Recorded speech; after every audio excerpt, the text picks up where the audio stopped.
Hello, I'm Jan, owner of the Cherry Pick Quilt Shop in Sevierville, Tennessee. We are located in downtown Sevierville.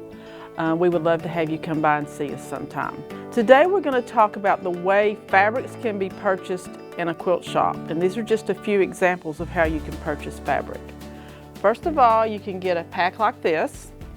These are 5-inch squares. This is actually called a charm pack. This is what the company calls it. There are 40 pieces of fabric in there, and again, those are 5-inch squares. Then you have, this is called a jelly roll. The fabric is it's the same fabric that's in here, but these are 2.5-inch strips put into what they call a jelly roll. So you have this already to go. The last thing you can do is get what they call a layer cake. These are 10-inch squares. Again, you have the same fabric in these. So these are pre-cut, ready to go. On the back of a layer cake, it shows you ways that you can cut different pieces of the squares out of a layer cake. Shows you multiple ways that you can cut a layer cake.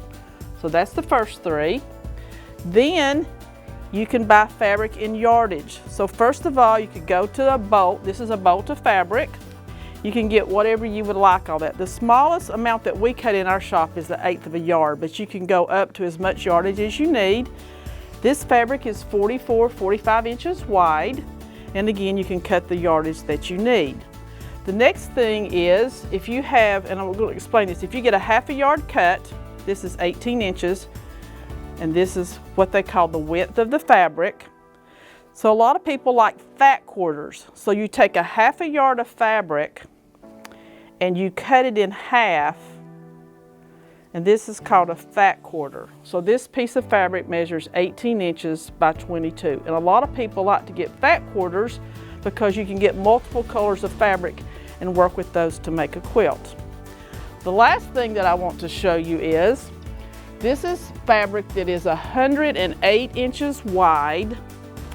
We have quite a bit of this. It's called wide backing. We have multiple colors of this in the shop, but people use this to put on the back of their quilts so that they don't have to piece the backing of their quilt. So that's just a few examples of ways that you can purchase fabric in a quilt shop. Thanks for joining us today.